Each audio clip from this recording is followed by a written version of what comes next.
미국의 어떤 외딴 집의 뒷마당에 새벽에 나가 보니까 어떤 전에 없었던, 어제까지만 해도 없었던 웬 큰 돌이 하나 땅에 깊이 박혀 있어요.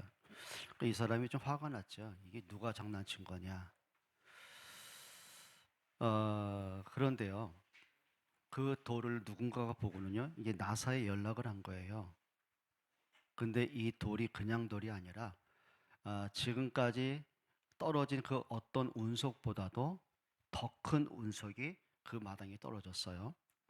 근데 그게 값어치로 환산하니까 수십억 원의 값이 나가더랍니다. 만약에 누군가가 장난쳐서 자기 집에 돌을 버리고 갔다는 생각을 하면은 그냥 돌에 불과한 거죠. 그런데 그 돌의 가치를 아는 사람이 볼 때는요, 굉장히 희귀한 운석이 되는 겁니다. 때론 우리가 인생을 살다 보면은요, 진짜 중요한 것을 중요하지 못하게 여길 때가 참 많습니다.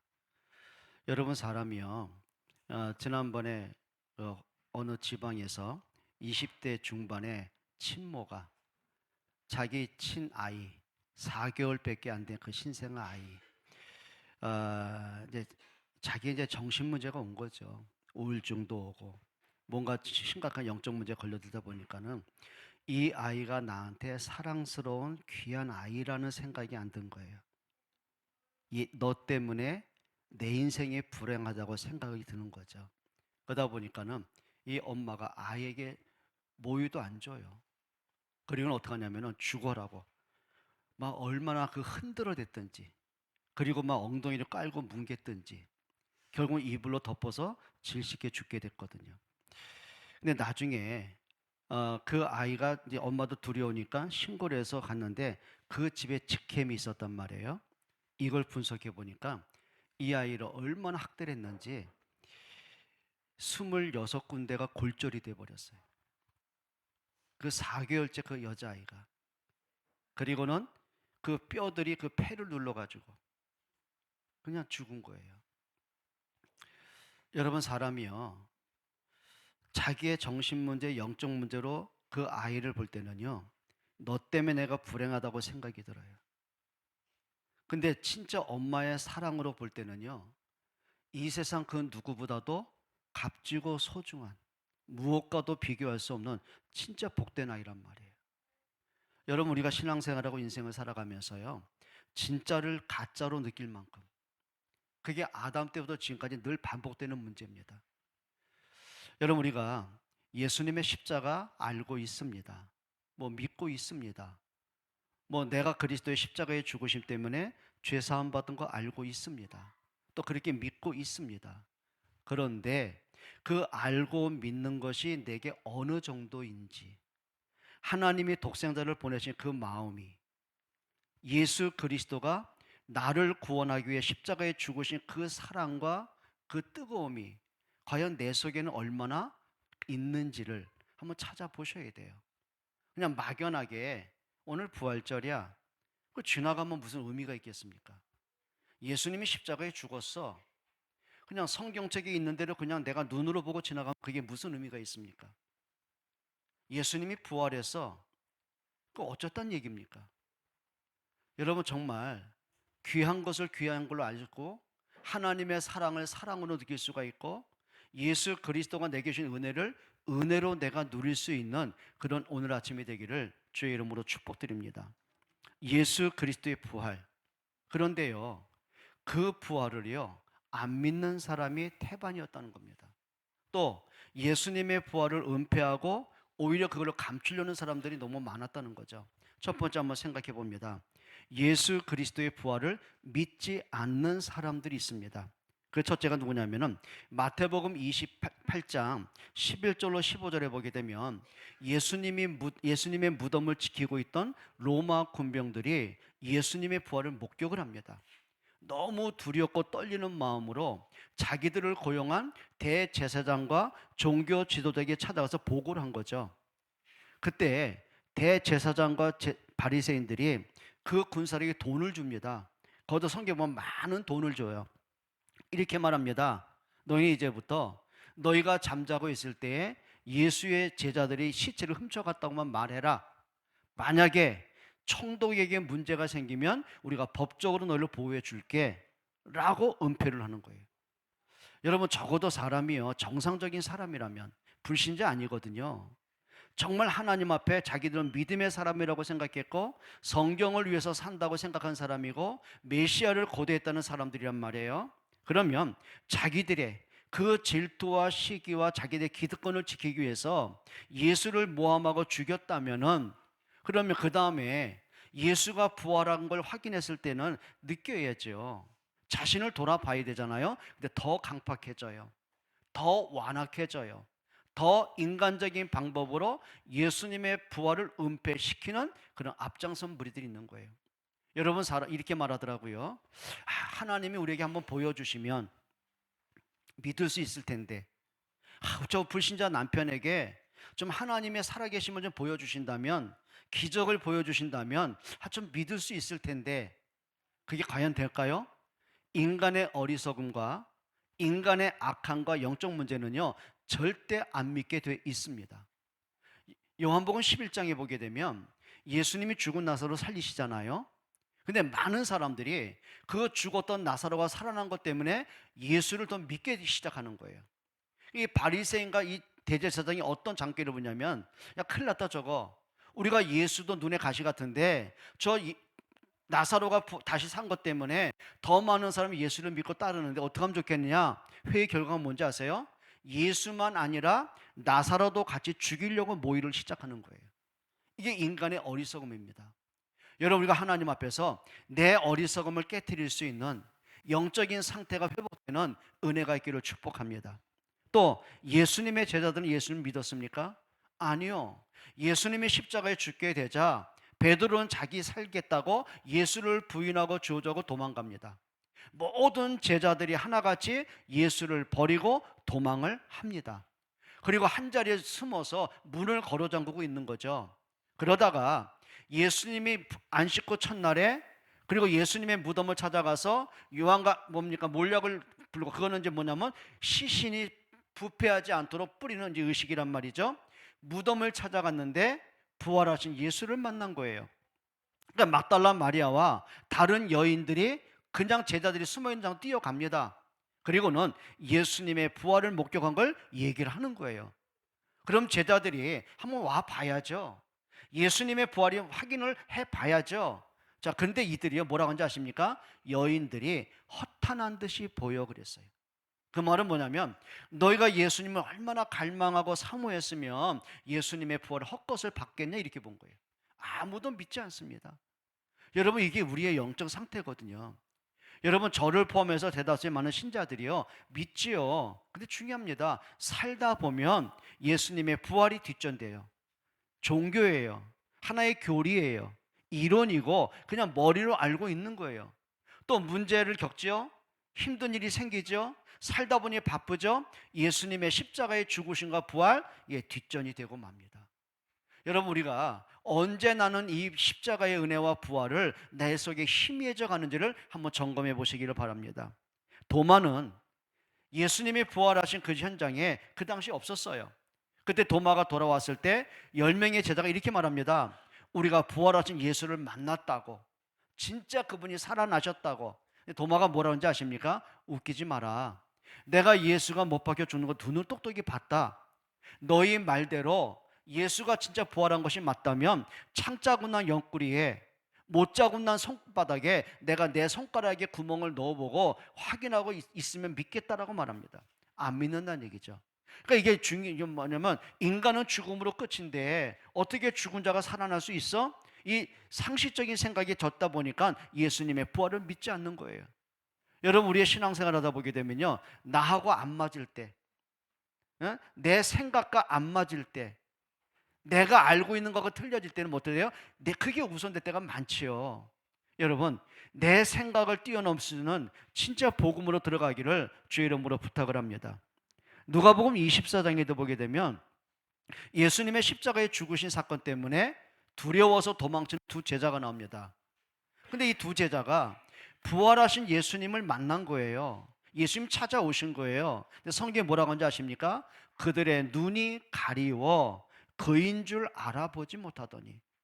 사람이요, 너무 큰 절망과 낙심과 불안과 두려움에 딱 잡히잖아요.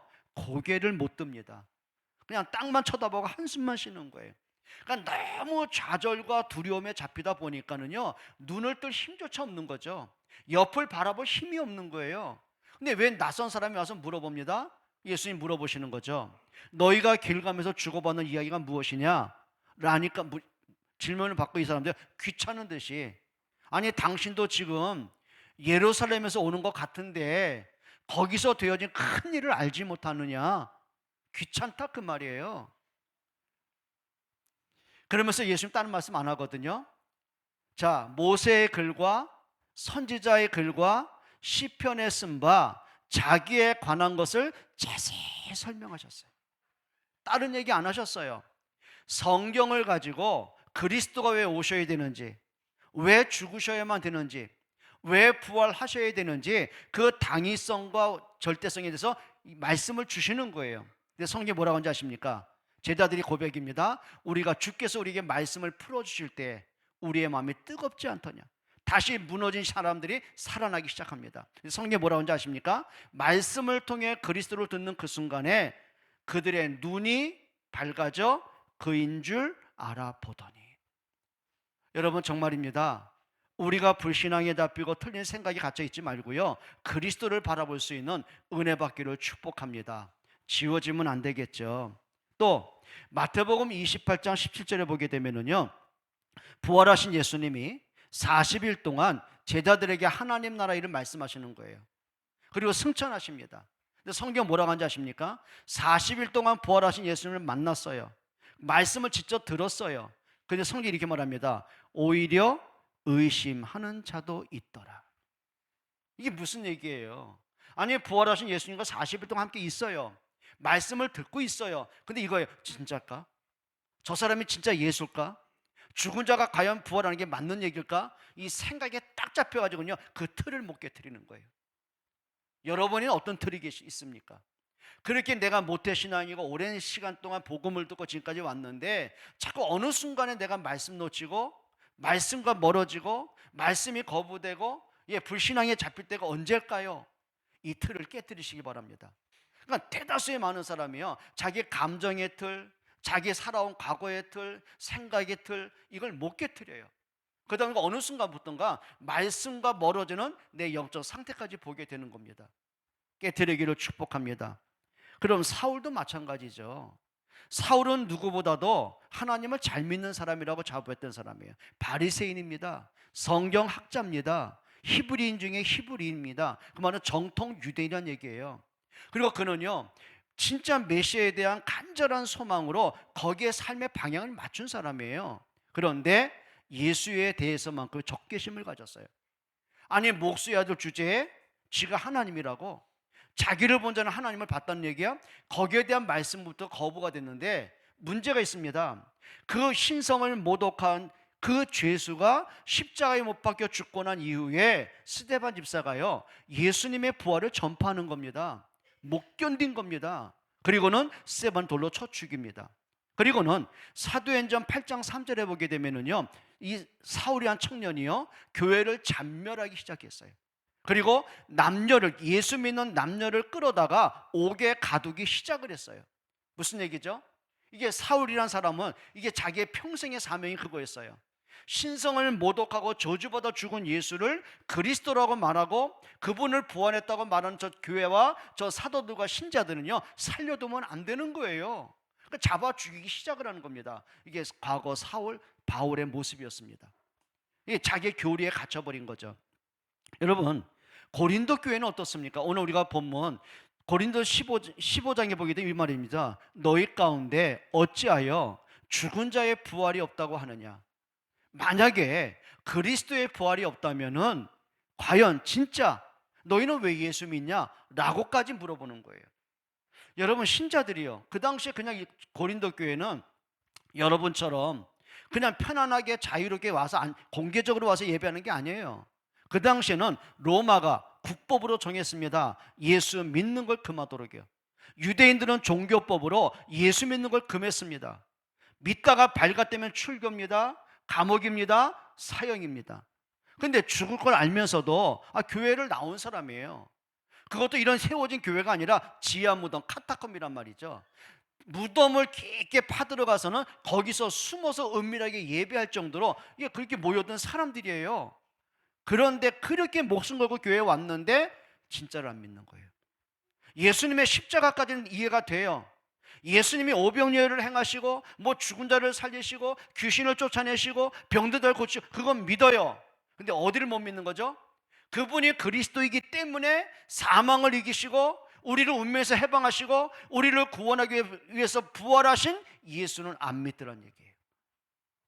여러분, 교리적으로 멈추면은요, 이게요, 나도 모르는 하나님과 관계없는 인생이 되어버립니다. 오늘 부탁드립니다. 예수님의 십자가 믿으십니까? 그러면 여러분, 예수님 십자가에 죽었어, 그분이 십자가 내 죄를 용서했어, 그걸로 끝나면 안 됩니다. 예수가 왜 죽었습니까? 우리가 범한 그 죄 때문에, 우리가 해결해서는 그 죄 때문에 예수가 십자가에 죽으신 거예요. 그럼 우리는 죄를 알아야 됩니다. 죄에 대한 바른 인식을 가져야 됩니다. 단순하게 윤리적이고 도덕적이고 선하고 그 정도로 그치는 죄를 얘기하지 않습니다. 진짜 사단이 나를 지금 공격한다면 무엇을 목적으로 공격할까? 사단이 아담을 공격했을 때는 무엇을 목적으로 공격을 했을까? 그렇게 원하는 선악과를 따먹도록 좋은 말 하면서 목적은 뭐였을까? 그게 죄라는 겁니다. 하나님을 믿지 않는 게 죄라는 겁니다. 말씀과 반대로 사는 게 죄라는 겁니다. 하나님을 경배하지 않고 사는 게 죄라는 겁니다. 그러면 우리가 이제 생각해야 됩니다. 그러면 나는 어떤 모습일까? 과연 나는 죄에 대한 바른 인식을 있을까? 근데 너무 무감각해요. 살다 보니까. 예를 들어 볼까요? 사기를 치고 사는 사람들이 나는 참 악한 죄인이구나, 나 때문에 너무 많은 사람들이 인생이 무너지고 있구나, 양심의 가책이 있을까요? 없을까요? 없어요. 이겁니다. 또 한 놈 걸렸네. 저 주머니에는 얼마가 있을까? 희망을 봅니다. 그 사람이 죽어야 자기는 돈을 버는 거예요. 그게 뭐죠? 그걸 양심의 화인 맞았다는 거예요. 그러면 그 사람들만이 그럴까요? 아니더라고요. 나도 모르게 그냥 살던 습관대로, 내 방식대로, 내 습관대로, 내 스타일대로, 내 색깔대로, 복음하고는 관계없는 나의 삶들. 여러분, 정말입니다. 성경은 뭐라고 하는지 아십니까? 선으로 악을 이겨라, 죄와 싸우라. 여러분 기억하세요. 예수가 십자가에 죽었다는 걸 끝나면 안 되는 거예요. 그럼 뭐 때문에 죽었어요? 나의 죄를 해결하기 위해서요. 그러면 적어도 우리가 신앙생활하고 인생을 살면서 죄를 죄로 인식할 수 있고 죄와 싸울 수 있도록 은혜 받기를 축복합니다. 근데 나는 그렇게 할 힘이 없잖아요. 그 은혜 받으셔야 돼요. 말씀이 나를 붙잡아야 돼요. 예수님 분명히 성경 말씀합니다. 위에서 오시는 힘을 얻어라. 너희가 몇 날이 못되어 성령을 받을 것이다. 여러분, 성령의 힘을 얻기를 주의 이름으로 부탁드립니다. 크게 두 번째입니다. 예수 그리스도의 부활의 당연성 한번 생각해 봐야 돼요. 만약에요, 예수님이 죽은 지 3일 만에 부활하지 않았다고 한다면요, 예수님의 죽음은 죄송합니다, 개죽음이에요. 부활하지 않는 예수님의 십자가의 죽음은요, 그냥 잔인하게 고통스럽게 처참하게 죽는 것으로 끝나버린 거예요. 그런데 그리스도의 그 잔인하게 고통스받아 죽었던 그 죽음이 왜 복된지 아십니까? 왜 우리에게 생명이 된지 아십니까? 3일 만에 부활하셨기 때문에 그렇습니다. 그러면 예수님의 부활의 당연성입니다. 이렇게 보셔야 됩니다. 예수 그리스도의 부활이 없다고 하면은 어떤 문제가 온지 아세요? 13절 한번 읽어보시죠. 고린도전서 15장 13절입니다. 만일 죽은 자의 부활이 없으면 그리스도도 다시 살지 못하셨으리라. 부활이 없다면, 부활의 언약이 없다면, 하나님이 부활을 우리에게 언약하지 않았더라면 예수님도 살아난 일이 없는 거예요. 그럼 이거예요. 우리도 부활할 수 없어요. 죽음으로 끝인 거예요. 저는 이렇게 생각하거든요. 만약에 우리가 예수 믿고 나서 이 땅에서 이제 떠나가야죠. 육신은 땅에 묻히겠죠. 그럼 우리의 부활이 없다면, 영원한 천국이 없다면 저 예수 믿는 게 참 바보 같은 짓이라고 생각해요. 왜 예수 믿습니까? 못하러 이 좋은 날에 벚꽃 구경까지 자연으로 가시지 왜 여기 앉아 계십니까? 저는요 이렇게 생각하거든요. 만약에 예수님의 부활이 없고 나도 죽은 후에 하나님 앞에 영원한 부활이 없다면은 저는요 기독교보다는요, 죄송합니다, 불교가 더 매력적이더라고요. 여러분, 절은 어디가 있어요? 전 산에가 있어요. 공기 좋죠, 물 좋죠. 여러분, 집밥보다 절밥이 더 좋은 거 아십니까? 건강하신 거 아십니까? 좀 죄송한 얘기 할까요? 제가 지금까지 많은 목사님들 만나봤겠죠.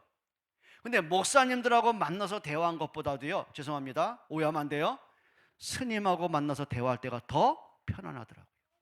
이분은 다 내려놨어요. 그러니까 말씀한 게 도를 깨달은 것 같아요. 가식이든 위선이든 어쨌든 간에 대화만큼 깊은 분이 없더라고요. 여러분, 예수 그리스도의 부활이 없다면 우리 예수 믿을 이유가 없습니다. 그 말인 거죠. 또 예수님의 부활이 없다면 14절 한번 읽어보실까요? 그리스도께서 만일 다시 살아나지 못하셨으면 우리가 전파하는 것도 헛것이요 또 너희 믿음도 뭐예요? 헛것이에요. 옆에 분에 한번 이렇게 말해보세요. 위로해 주세요. 아유, 당신 속았어요. 헛것 믿었어요. 한번 여쭤보십시다. 예수님의 부활에 대한 믿음 있으세요? 진짜 믿으세요? 예수님이 사망을 이기시고 부활한 거 믿으세요? 그럼 그것이 단순하게 이론이에요? 진짜예요? 이게 이론으로 된다면 내 삶 속에 부활에 대한 삶의 응답이 없다면 여러분, 여러분의 믿음은 헛것이 되는 겁니다. 가장 어리석은 거죠. 또 15절 같이 읽어보십시다. 같이 읽습니다. 또 우리가 하나님의 거짓 증인으로 발견되리니 우리가 하나님이 그리스도를 다시 살리셨다고 증언하였음이라. 만일 죽은 자가 다시 살아나는 일이 없으면 하나님이 그리스도를 다시 살리지 아니하셨어요. 뭔 얘기인지 아세요? 여러분, 아담 이후로 지금까지 수많은 제사장과 선지자들이 복음을 전하다가 순교를 당했습니다. 여러분, 초대교회 얼마나 많은 성도들이 많은 핍박과 고난과 순교를 당했습니까? 우리나라만 해도요, 이 복음이 들어오기 전에 토마스 선교사가 저 대동강에서 잡뒤에 목이 잘려서 죽고요, 일제강점기 때요 수많은 사람 신자와 목사님들이 신사참배 거부하다가 많은 옥중 순교를 했습니다. 또 공산 치하 속에서 이 공산주의는 뭔지 아십니까? 하나님이 없다는 무신론을 바탕으로 했거든요. 그러다 보니까 손양원 목사를 포함해서 많은 목사와 성도들이요 죽음을 당했습니다. 여러분, 화성 쪽에 여러분 기억나십니까? 일제시대 때요 예배 중에 출입문에 뭐니까 나무를 대고 대못을 박아놓고요 거기다 불을 질렀어요. 그리고 수많은 성도들이 죽음을 당했어요. 그러면 이 교회사 가운데 그렇게 복음을 듣고 믿음을 지키고 생명 걸고 하나님을 바라본 사람들이, 그럼 그건 뭐예요? 그건 거짓이라는 얘기예요. 예수님의 부활이 없다면 기독교는 거짓입니다. 교회사는 거짓말입니다. 우리는 헛것을 믿게 되는 거죠. 그리고 17절 한번 읽어보세요. 같이 읽습니다. 그리스도께서 다시 살아나신 일이 없으면 너희의 믿음도 헛되고 너희가 여전히 죄 가운데 있을 것이요. 우리의 믿음은 헛된 겁니다. 왜? 거짓을 믿었으니까. 그리고 우리는 여전히 어디 있어요? 죄 가운데 살아가야 돼요. 죄가 해결 안 된 거예요. 그리고 성경 말합니다. 죄의 삭은 뭐예요? 사망입니다. 구원이 없다는 얘기예요. 그리고 19절 한번 읽어봅니다. 결론이 이렇게 말합니다. 그리스도의 부활이 없으면, 다시 19절이요. 만일 그리스도 안에서 우리가 바라는 것이 다만 이 세상의 삶뿐이면 모든 사람 가운데 우리가 더욱 불쌍한 자일이야. 여러분, 어떤 사람이에요? 불쌍해. 왜 이렇게 불쌍해 보일까요? 여러분, 우리가 신앙생활 하면서요 불쌍하게 믿지 않기를 축복합니다. 좀 믿음에 좀 힘을 갖기를 바랍니다. 뭐 때문에 내가 자꾸 복음 놓치고 말씀 놓치고 은혜 없이 살고 그렇죠? 예배와 멀어지는 삶이 되고 뭔가 마음은 답답해지고 마음은 다쳐지고 말씀이 자꾸 튕겨나가고 여러분 깨트리셔야 돼요. 진짜 복음 아닌 다른 것들은요 깨트릴 수 있는 힘을 얻기로 축복합니다. 맞습니까? 그러면 그리스도의 벌의 당연성이 뭡니까? 3절 4절 한번 읽어보세요. 3절 4절 같이 읽습니다. 내가 받은 것을 먼저 너희에게 전하였노니 이는 성경대로 그리스도께서 우리 죄를 위하여 죽으시고 장사 지낸 바 되셨다가 성경대로 사흘 만에 다시 살아나서. 성경은 분명히 말합니다. 하나님은 성경을 기록하기 위해서 가장 포인트가 뭡니까? 성경이 뭔 약속이죠? 그리스도가 너를 대신해 죽을 거야. 그리스도가 너를 구원하기 위해 부활하실 거야. 그래서 성경대로 죽으시고 성경대로 부활하시고. 여러분 모든 신앙의 출발이 어디서 나와야 돼요? 성경에서 시작하셔야 돼요. 여러분 우리가 다른 사람을 통해서 뭐 좋은 얘기 듣고 그것도 좋습니다. 근데 성경에서 말씀하는 그리스도를 확인하셔야 돼요. 깨닫기를 축복합니다. 그게 진짜 응답이에요. 이사야 53장 6절 이렇게 말씀하고 있거든요. 우리는 다 양 같아서 그릇 행하여 각기 제 길로 갔거늘 여호와께서는 우리 무리의 죄악을 그에게 담당시키셨다. 여러분 이게 무슨 말인지 아세요? 우린 다 양 같아서.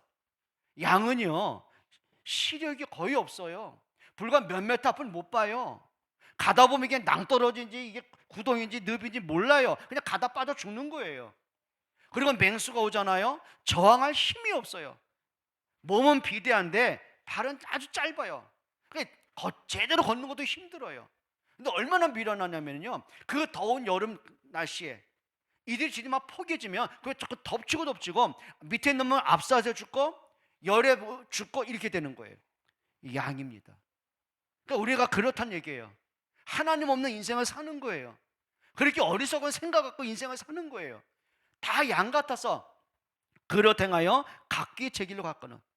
아담은 선악과 때문에 하나님을 떠났습니다. 가인은 자기 고집 때문에 감정 때문에 하나님을 떠납니다. 네피림 시대 사람들은요 그 우상 따라 향락과 쾌락 따라 하나님을 거부하고 떠납니다. 우리도 마찬가지가 되는 거예요. 세상 것이 크게 보이는 거예요. 그렇죠? 돈 때문에, 자식 때문에, 건강 때문에 하나님과 멀어진 경우가 얼마나 많습니까?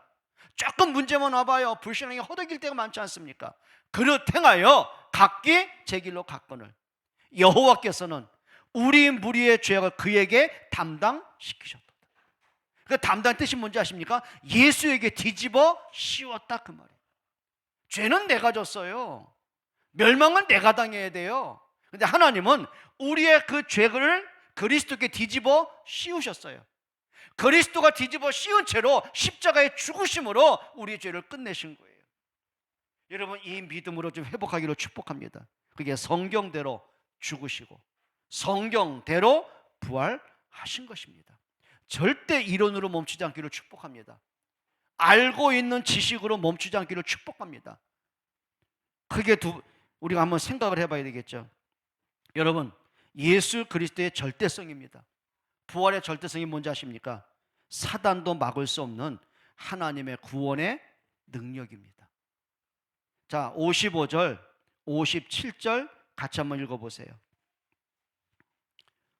55절 57절 같이 읽습니다. 사망아 너의 승리가 어디 있느냐? 사망아 내가 쏘는 것이 어디 있느냐? 57절이요. 우리 주 예수 그리스도로 말미암아 우리에게 승리를 주시는 하나님께 감사하는. 사망아 너의 승리가 어디 있느냐? 무슨 얘기입니까? 그리스도의 부활의 능력으로 이미 흑암이 꺾여졌어요. 여러분 승리한 싸움 없지 않았으면 좋겠어요. 그리스도가 승리하신 그 역사를 우리는 자꾸 퇴색시키지 않았으면 좋겠어요. 여러분 예수님의 부활의 능력은요 그 누구도 막을 수 없습니다. 사단이 어떻게 막겠습니까? 바리새인 제사장들의 교권을 어떻게 막겠습니까? 로마의 권력으로 어떻게 예수님의 부활을 막겠습니까? 인간의 불신앙으로 예수님을 어떻게 부활을 막겠습니까? 그게 뭔지 아세요? 부활의 능력입니다. 그리고 21절 한번 읽어보시죠. 15장 21절입니다. 같이 읽습니다. 사망이 한 사람으로 말미암았으니 죽은 자의 부활도 한 사람으로 말미암는도다. 무슨 얘기예요? 사망에서 생명을 주는 능력입니다. 여러분, 그리스도로 내가 생명 얻음을 믿어지십니까? 그리스도로 내가 구원받음이 믿어지십니까? 여러분, 이게요, 참 안타까운 게 그거예요. 지난주도 말씀드렸나요? 만약에 여러분들이 구원받기 위해서 대가를 지불해야 된다면 얼마를 지불하실 수 있겠습니까? 예를 들어 볼까요? 여러분이 암 말기가 돼가지고 오늘 내일 합니다. 그런데 정말 신약이 생겼어요. 신약이 생겼어요. 먹으면 모든 암이 다 나요. 근데 이게 10억이 된다면 우리가 없는 돈에 어떻게 마련해 볼까라는 마음으로 출발하지 않습니까? 내가 10억만 있으면 간절함이 있지 않겠습니까? 또 10억이 있는 사람들은 10억을 주고서라도 그 신약을 내가 먹을 수 있지 않겠습니까? 그러면 거기에 대한 가치를 알 텐데요. 죄송합니다. 하나님이 여러분을 구원하실 때 적어도 한 20억은 내라 했다면은 우리가 조금 갈등이 온다고, 불신앙이 생긴다고, 조금 힘들다고 내가 지불한 20억을 생각하면 흔들림이 없을 텐데, 꾸역꾸역 믿을 텐데, 너무 값없이 주셔가지고, 너무 은혜로 공짜로 주셔가지고 이게 나한테 소중한지를 모르는 게 그게 문제거든요. 쉽게 바꿔요. 쉽게 바꿔요. 놀러 가는 거 바꿔요. 사람 때문에 바꿔요. 갈등 오면 바꿔요. 잠깐 넘어져요. 조금 힘들면 또 바꿔요. 여러분, 이런 일이 없기를 축복합니다. 여러분, 기억하셔야 돼요. 그리스도의 부활은 어떤 능력이에요? 사망에 빠진 나에게 생명 주는 능력입니다. 22절 한번 읽어보십니다. 22절이요. 아담 안에서 모든 사람이 죽은 것 같이 그리스도 안에서 모든 사람이 삶을 얻으리라. 그 말은 뭐죠? 아담이 하나님을 떠나는 죄 가운데 있었어요. 그 결과로 사망이 왔어요. 근데 그리스도께서 우리로 하나님을 만나게 하셨어요. 무슨 얘기일까요? 하나님을 떠난 죄악에서 우리를 구원하는 능력입니다. 예수님이 이렇게 말씀하셨어요. 내가 곧 길이요 진리요 생명이니 나로 말미암지 않고는 아버지께로 올 자가 없느니라. 예수님이 어떤 길로 오셨어요? 하나님 만나는 구원의 길로 오셨어요. 그리스도만이 구원의 길임을 믿기를 바랍니다. 그리고 25절 한번 읽어보죠. 그가 모든 원수를 그 발 아래에 둘 때까지 반드시 왕노릇 하시리니. 부활하신 그리스도는 어떤 능력이에요? 사단의 머리를 박살낸 능력이에요. 여러분, 믿음으로 승리를 쟁취하시기를 바랍니다. 그러면 예수 그리스도의 부활은요, 과거에 끝난 부활이 아니에요. 히브리서 13장 8절에 이렇게 말씀합니다. 예수 그리스도는 어제나 오늘이나 영원토록 동일하시니라. 여러분, 예수님의 부활은 부족하지 않습니다. 따라합시다. 완전하다. 여러분, 예수님의 부활은요, 완전합니다. 믿어지십니까? 그래서 영원한 이름이에요. 마태복음 28장 20절 이렇게 말씀하셨습니다. 볼지어다 내가 세상 끝날까지 너희와 항상 함께 있으리라. 여러분, 우리는 2000년 전에 예수 그리스도만 찾으면 안 돼요. 지금 나와 함께 하시는 그리스도를 바라보시기 바랍니다. 부활의 능력으로요, 승리하신 그 권세로요, 우리와 함께 하십니다. 그러면 부활절은 절기 행사가 아닙니다. 날마다 부활의 축복 누리기를 부탁드립니다. 결론을 좀 맺을까 합니다. 여러분, 예수님의 부활은 딱 하나예요. 나를 향하신, 죄인 된 나를 향하신 하나님의 은혜입니다. 10절 한번 읽어보실까요? 그러나 내가 나 된 것은 누구의 은혜라고요? 하나님의 은혜로 된 것이니.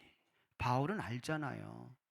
자기는 예수를 대적하던 사람이었고요, 교회를 잔멸하던 사람이었고요, 이러한 나를 하나님이 찾아오셨어요. 그리고 자기를 사도로 부르셨어요.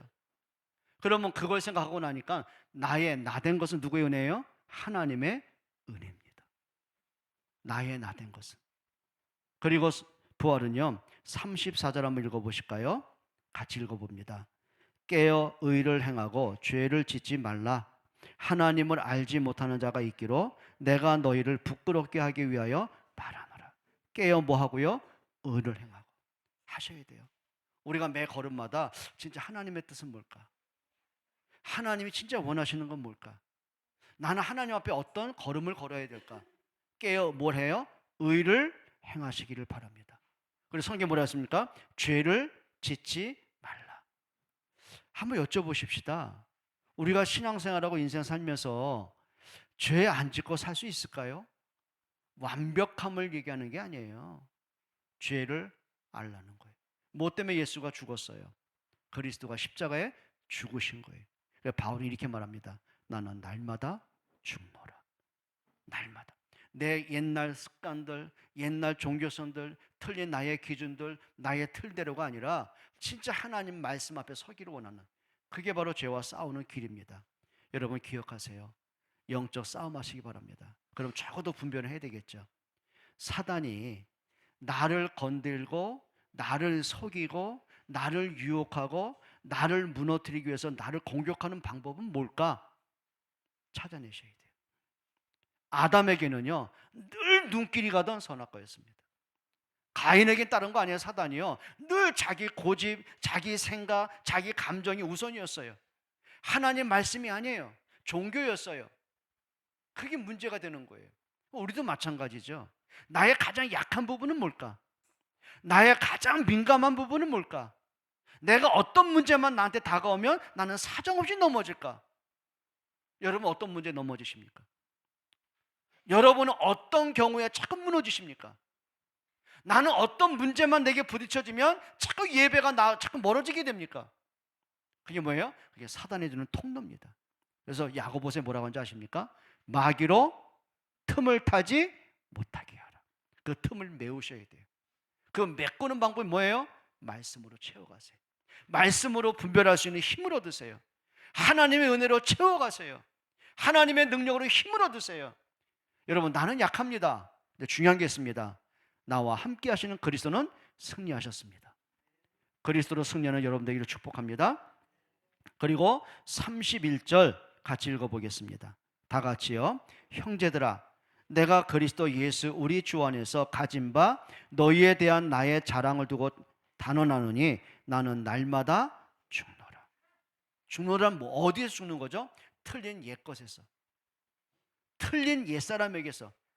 자꾸 뭔지 모르게 내가 복음으로 가야 되는데 복음 반대로 가는 나의 습관에 대해서 나는 날마다 죽노라. 여러분 틀린 것과 싸우시기를 바랍니다. 사단의 거짓말과 싸우시기를 바랍니다. 내 속에 있는 불신앙과 좀 싸우시기를 바랍니다. 영적으로 잠들고 영적으로 무너지는 내 어리석음과 싸우시기를 바랍니다. 날마다 죽기를 바랍니다. 그리고 42절 읽어보고 마치겠습니다. 42절입니다. 같이 읽습니다. 다 같이요. 시작. 죽은 자의 부활도 그와 같으니 썩을 것으로 신고 썩지 아니할 것으로 다시 살아나며 분명한 부활이시나. 예수님의 십자가의 죽음이 없었더라면 부활도 없습니다. 예수님의 부활이 없다면 우리도 구원받을 길이 없습니다. 그럼 우리가 어디에 믿음의 뿌리를 좀 내려야 됩니까? 그리스도의 부활의 신앙 갖기를 축복합니다.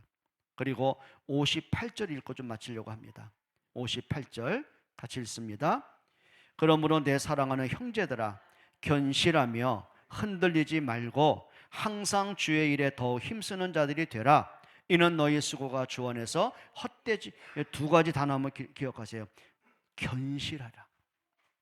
여기 견실하는 뜻이 뭐냐? 헬라 뜻이 뭐냐면 완전히 붙어 있으라 그 말이에요. 그 말은 뭘까요? 여러분 건물이 올라갑니다. 근데 건물을 쌓기 전에 뭐부터 쌓죠? 기초를 단단히 쌓습니다. 땅 깊이 팝니다. 기초를 단단히 합니다. 단단한 기초 위에 이 건물이 올라가는 거예요. 그걸 뭐 견실하여 그 말입니다. 그럼 우리는 어디에 뿌리를 내려야 될까요? 어디에서 내가 신앙의 출발을 해야 될까요? 그리스도의 부활의 능력 앞으로 좀 들어가기를 바라요. 그리스도의 부활에 힘이 있기를 바랍니다. 또 여기 흔들리지 말고 그 말은 뭐냐면 외부의 유혹들이 있죠. 많은 유혹들, 많은 거짓말들, 또 많은 문제들, 내가 겪는 갈등들, 시험거리 있잖아요. 거기에 내가 휩쓸려 가지 않는 상태를 얘기하는 거예요. 그게 뭐예요? 흔들리지 말며. 한번 따라 합시다. 흔들리지 말자. 한번 여쭤보죠. 여러분 언제 자꾸 흔들려요? 믿음이 자꾸 언제 흔들려요? 하나님과 관계가 언제 흔들려요? 언제 내가 예배가 흔들려요? 내 삶에 자꾸 불신앙으로 흔들려요. 여러분 싸우셔야 돼요. 흔들리지 않기를 주의 이름으로 축복드립니다. 기도하겠습니다. 하나님 감사합니다. 정말 예수 그리스도를 바라볼 수 있는, 예수 그리스도의 십자가 앞에 내 모든 것들이 회복되는, 그리고 부활의 능력 앞에 나의 모든 신앙의 뿌리가 내려지는 은혜 주옵소서. 예수 그리스도의 이름으로 기도합니다.